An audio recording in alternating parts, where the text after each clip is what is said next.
विकास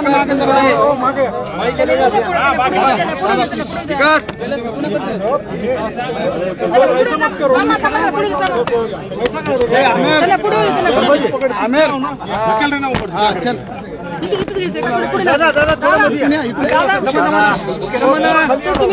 थोडं समोर हा चलो ओके काय सांगताय तुम्ही आत्ताच आपण हा घेतले बूम खाली का सगळे हा घेतले चलो ओके भेट घेतली कुटुंबाची सांगूनही केले तपासाच्या संदर्भात अद्यापर्यंत माझं माहितीच नाही गेलं ना. आम्हाला मग आताच मी माझ्याबरोबर म्हणजे संदीप भैया असतील, थोडे काय असतील, खाली काय ओ मॅडम निसार भाई असतील, असे अनेक पदाधिकारी सामाजिक कार्यकर्ते हे ज्ञानेश्वरी ताईंना भेटण्यासाठी इथं आले होते. त्यांच्या घरी ज्ञानेश्वरी ताईंना आम्ही भेटलो, त्यांच्या 3 मुलांना आम्ही भेटलो.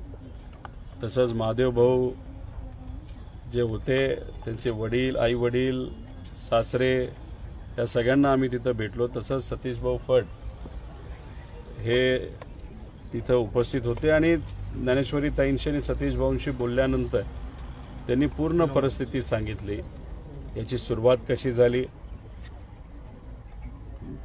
महादेवराव जे होते, महादेवराव मुंडे हे अतिशय प्रामाणिक सामान्य परिवारातून घर चालावं यासाठी जमिनीचा व्यवसाय करायचे. एक जमीन कुठली तरी त्यांनी घेतली होती, त्या जमिनीसाठी इसार सुद्धा त्यांनी दिला होता आणि ती जमीन इथं असणाऱ्या एका मोठ्या नेत्याला म्हणजे एक श्री कराड नावाच्या एका व्यक्तीला ती जमीन तिथं घ्यायची होती. कदाचित श्री हे वाल्मिक कराड यांचे चिरंजीव असं इथं आल्यानंतर आम्हाला कळालं आणि मग तिथे एक छोटासा वाद झाला. तो वाढत गेला आणि महादेवभाऊ मुंडे हे स्वाभिमानी असल्यामुळे आणि गरीब परिवारातले असल्यामुळे तिथं स्पष्टपणे काही गोष्टी त्यांनी सांगितल्या की आम्ही कष्ट करून जगतो, आम्हाला जगू द्या.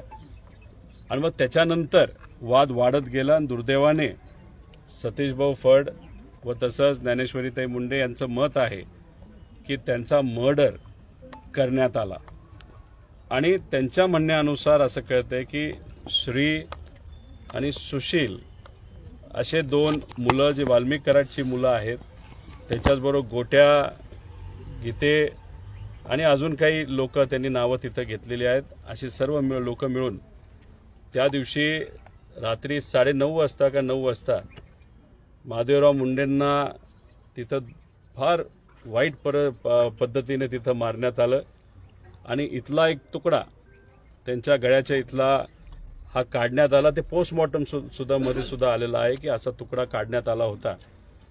आणि मग जे बानगर आहेत जे आपल्याला सोशल मीडियावर तिथं दिसत आहेत, जे पूर्वी वाल्मिक कराड बरोबर तिथं काम करायचे पण आता समाजासाठी, लोकांसाठी, माणुसकीच्या नात्याने कुठेतरी ते खरं काय ते लोकांसमोर आणत आहेत. त्यांनी सुद्धा सांगितलं होतं हा जो तुकडा काढला होता तो वाल्मिक कराडच्या टेबलवर नंतरच्या म्हणजे मर्डर झाल्यानंतर 4 दिवसांनी तो तिथं दिसला.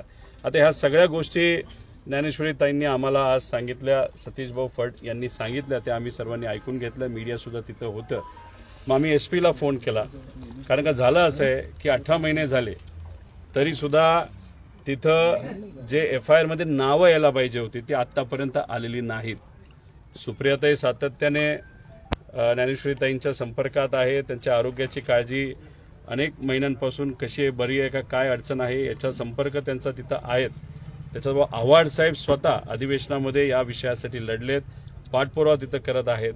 इथं असणाऱ्या सामाजिक लोक, सर्व जाती धर्माचे लोक या परिवाराबरोबर आहेत. पण SP साहेबांशी आम्ही जेव्हा बोललो तेव्हा आम्हाला खूप सकारात्मक उत्तर त्यांच्याकडनं काही मिळालेलं नाही.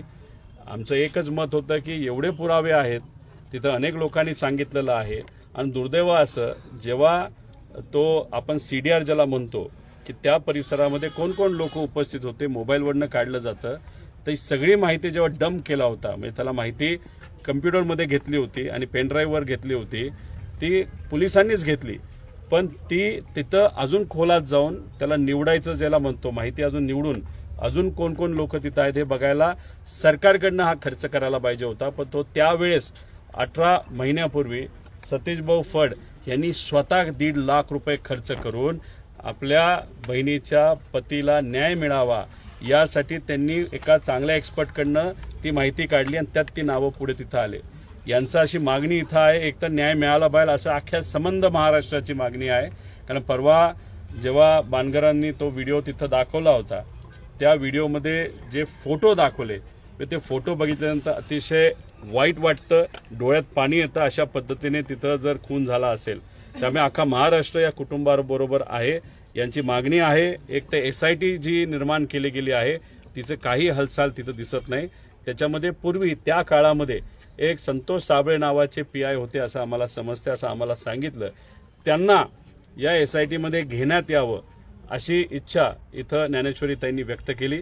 लगेचच आम्ही मिश्रा जे IG आहेत त्यांना फोन केले, पण ते भारतात नसल्यामुळे त्यांचा चार्ज हा उमाप साहेबांना दिलेला आहे. उमाप साहेबांशी आता आम्ही बोललो, SP साहेबांशी बोललो. मग उमाप साहेबांच्या हातामध्ये तो विषय असल्यामुळे कदाचित ते जालन्यामध्ये आहे ते साबळे, संतोष साबळे, त्यामुळे त्यांना इथं जर नियुक्ती द्यायची असेल तर तो त्यांचा अधिकार आहे. त्याच्याचबरोबर यांची मागणी आहे पंकज खुमावतांना याच्यामध्ये आणण्यात यावं.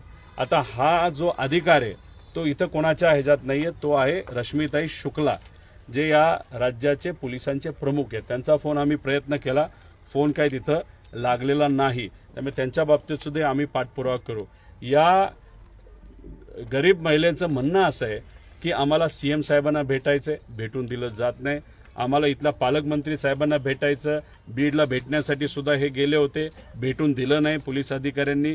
आणि एकनाथ शिंदे साहेबांना भेटायचं म्हणजे सत्तेत असणाऱ्या प्रत्येक व्यक्तीला भेटून आम्हाला फक्त न्याय द्या अशी मागणी इथं ते करत आहेत. त्यामुळे आपल्या माध्यमातून हे जे 3 मोठे नेते आहेत या राज्याचे त्यांना मी विनंती करतो की यांच्याकडनं आपल्याला फोन करण्याचा प्रयत्न केला जाईल, नाहीतर आपण आपल्या यंत्रणेच्या माध्यमातून या परिवाराला फोन करून CM साहेब जे होम मिनिस्टर सुद्धा आहेत, देवेंद्र फडणवीस साहेब, अजितदादा पालकमंत्री आहेत आणि एकनाथ शिंदे साहेब या तिघांना विनंती करतो की आपण आपला वेळ देऊन यांचं थोडंसं ऐका.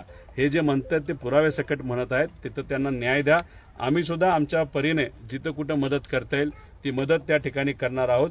आम्ही पोलीस प्रशासनाला विनंती करतो या परिवारावर खांद्याला खांदा लावून सर्व जाती धर्माची लोक आंदोलनाला बसली होती आणि त्यांच्यावर सुद्धा या पोलिसांनी कारवाई केलेली आहे. सामाजिक विषयासाठी जर कुणी आंदोलन करत असेल त्याच्यावर तुम्ही कारवाई करत असाल तो पूर्वी परळी हा जो भाग आहे अतिशय पवित्र भाग आहे, चांगली लोक आहेत, प्रामाणिक लोक आहेत. फक्त ठराविक मोजक्या लोकांमुळे या भागाचं नाव त्या ठिकाणी खराब केलं जातंय. आणि इथं जर दहशत एवढी असेल की आज सुद्धा जर या लोकांवर तुम्ही कारवाई करत असाल हे कदापि मान्य केलं जाणार नाही. त्यामुळे कुठेही काय त्या ठिकाणी अडचण झाली नाही पाहिजे. आणि या परिवाराला म्हणजे ज्ञानेश्वरीताई मुंडे आणि सतीश भाऊंना सुद्धा पोलिसांकडनं प्रोटेक्शन हे दिलं गेलं पाहिजे. कारण का या भागामध्ये जे श्री नावाची व्यक्ती आहे कराड, श्री कराड, त्यांच्या परिचयाचे काही लोक हे चुकीच्या कामामध्ये आहेत. त्याच्यात गांजा विकणं असेल नाहीतर अजून काही ड्रग्ज असतील याच्यामध्ये. आणि ती जी माणसं आहेत ती ठराविकच लोक आहेत, ते लोक अतिशय विचित्र प्रवृत्तीची आहेत आणि ते लोक उद्या जाऊन काही करू शकतात या परिवाराला, नाहीतर इथं असणाऱ्या सामाजिक कार्यकर्त्यांना. पोलिसांनी पूर्णपणे जबाबदारी या बाबतीतली घ्यावी अशी विनंती या ठिकाणी आम्ही सर्वजण करतो. त्यामुळे वाल्मिक कराड आणि जे कोणी त्यांच्या परिवारातले त्यांच्या परिचयाचे जबाबदार असतील त्यांना त्या ठिकाणी या FIR मध्ये त्यांचं नाव येऊन त्यांच्यावर कारवाई तिथं झाली पाहिजे अशी आमच्या सगळ्यांची, ज्ञानेश्वरीताईची, सतीश भाऊंची, इथं असणाऱ्या प्रत्येक व्यक्तीची अशी मागणी आहे. दादा स्वतः मुख्यमंत्र्यांनी याबाबतीत आश्वासन दिलं होतं, त्यानंतर स्वतः ज्ञानेश्वरी मुंडे देखील 5 जणांची नावं घेतली होती, मात्र अद्यापही कुठलीच कारवाई नाहीये. पोलीस फक्त शोध घेतात असं दाखवतं. दुर्दैव तेच आहे की पोलीस दाखवते की शोध घेते. तुम्ही जर बघितलं तर याच्या आधी काही VIP केसेसमध्ये म्हणजे तिथं काल परवाच तुम्ही खडसे साहेबांचा विषय तिथं बघितला, त्यांच्या जावायचा पार कुत्री घेऊन पोलीस तयार होते की आता आपल्याला रेड टाकायची. म्हणजे मोठ्या मंत्र्या म्हणजे विरोधातल्या एखाद्या नेत्याच्या नातेवाईकाला आत घेण्यासाठी कारवाई करण्यासाठी तुम्ही सज्ज असता आणि दुसऱ्या बाजूला गरीबाला त्या ठिकाणी न्याय मागण्यासाठी फिरावं लागतं. आता ही आपली